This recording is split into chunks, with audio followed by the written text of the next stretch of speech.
The coffee we're reviewing today is certified kosher.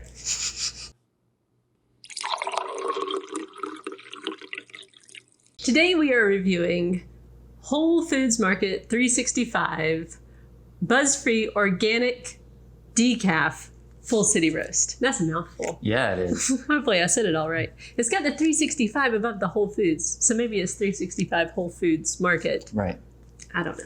The important thing is that this is 2 decaf coffee reviews in a row. Right. After basically never drinking decaf coffee in our entire life. Right, yeah. So yeah, this is like a medium roast, just like yesterday, or the last reviews. Yeah.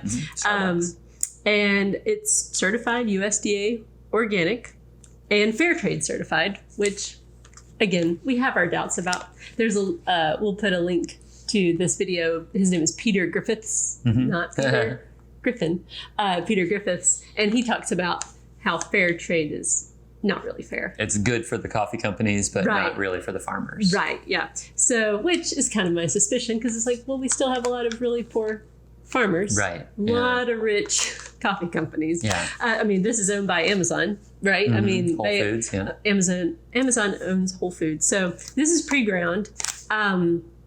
You can get it on Amazon, speaking of, for like $14.46 for a 1.5 pound bag. So that's actually like $9 a pound. Wow. So that's a lot less expensive than the Starbucks house blend decaf that we just reviewed. Yeah. So yeah, it's supposed to be, like there aren't a whole lot of tasting notes or anything on here. It does say that it's decaffeinated by the Swiss water method. Yeah. Which I think is a company. Swiss water. Yeah, but you can link to the video. You can look at the actual process. It's pretty interesting. Yeah, they use no chemicals. It's a water-based process. Right, which is, I'm interested to see how this tastes, because we have not had it. We've never had it, and that's one of the things about decaf. One big reason I tend to steer clear of it is because I've always just heard that it's harsh and it doesn't, it kind of messes with your stomach. And yeah, what they said on the video was that their Swiss water process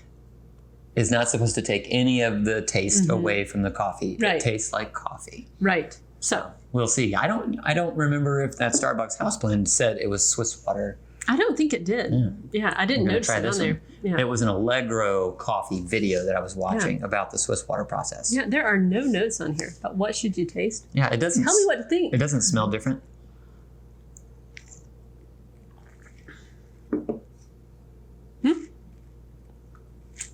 I like it.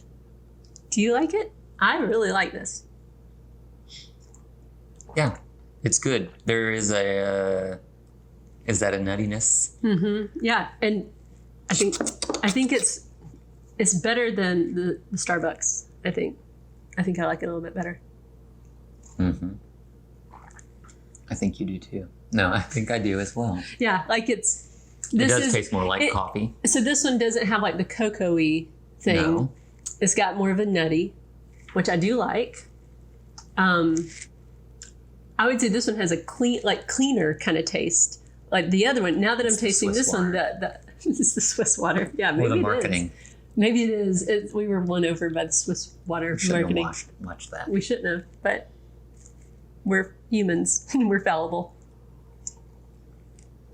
Yeah. I really like that a lot. I mean, that makes me think, like we've reviewed some other 365s, and to my recollection, we've liked them. So I think it's worth a shot. Like if you see this in the store, if you shop at Whole Foods, and it's less expensive than that Starbucks house blend decaf, so it's better and less expensive. Yeah, better and I mean, you could certainly, not something you normally hear. Yeah, you could certainly get it on Amazon. You don't have to go to Whole Foods. Yeah, we don't have one.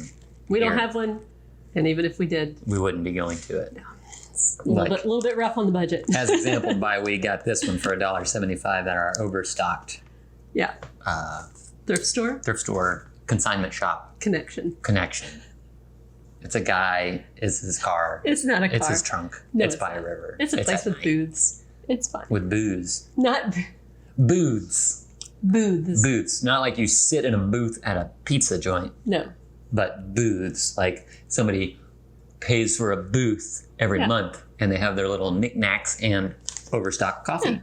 I just thought that that's probably like, that comes from, a market where they would literally have booths, like little, like a booth. Do you mean like a little shelter? No. I mean like an open air market. Right. They have like little tents and stuff. And that's what people, do in other countries too, but and in the past. So what comes from that is what you're saying? Antique malls and stuff. You rent a booth. There's no, it's just a square piece of the room. Those things are good, those places. Sometimes the prices are higher on things, but otherwise, the booths. Those like antique or thrift store consignment type things where it's like one person manages the whole place, but each individual little shop has its own pricing structure. Right, yeah. And its own idea of what is good and what is dumb. Yeah. So it's not like you go to TJ Maxx and you find this style. Or, well, TJ Maxx is not a very good example, but maybe some antique shop in a downtown where the owner chooses all the things. This is this, right? But this is like a bunch of shops all in one. It's like a bunch of entrepreneurs. Yeah. That's what I like about it. Yeah. It's like a bunch of dreams in this building. Yeah. Anyway. Some of them get crushed. That's true. Some of the bookstores disappear and you never know where the lady went with all her books. It was sad when that happened. And the people wouldn't give us any information. They wouldn't. Like, do you know where she went? Nope. Like, she's not here anymore. Yeah, I think they do. Come on. They knew. Tell us. Anyway. She might have been in the CIA or something. She might have been. It was a cover. She figured out what was going on in the area. And then she just picked up and went on somewhere else. And that's why. How did she move thousands of books? I don't know. They were like there one day, gone the next week. I mean, it was the next week. It was like a week. But she didn't say anything. Nope. Definitely a covert operation. Maybe. Yeah. All right. So this coffee is better than the Starbucks house blend coffee, which we gave 3.5 donuts. You gave 4 with an asterisk that I put on your head. So I'm going to say it's a 4. Okay. Because the price is good. Yeah. And it tastes good. I will go 4. It is meant to be a decaf, like you said. Yeah. I'll go 4. And I'll say that maybe I was a little bit too generous yesterday. Yeah. But see, that's the hard part of doing reviews, because you think when you've done one, like, oh yeah, this is definitely, this certain grade. But then the next day you're like, oh, well, wait, maybe this is, because it's slightly better. And, anyway. Which kind of says something about our videos that we did in 2017. So 5 years ago, how we my tastes have changed. Coffee. We enjoyed coffee, but we hadn't tried very many. That's true. And now we have. So we will probably start to revisit some reviews that we did years ago, do some updates. More Folgers? Yeah, more Folgers. So let us know down there in the comments. It's that section below where you can type things that you want to say. If you want to see some older coffees that we've reviewed revisited, like what do we think now about whatever. Just do not tell us to drink Aldi Daily Basics, because I don't think that has changed. We will not. And I don't think that we have changed enough on that. No. Yeah. All right. Well, if you guys like this video, please like it down below. That helps, people find it, and it helps us to continue want to make these videos.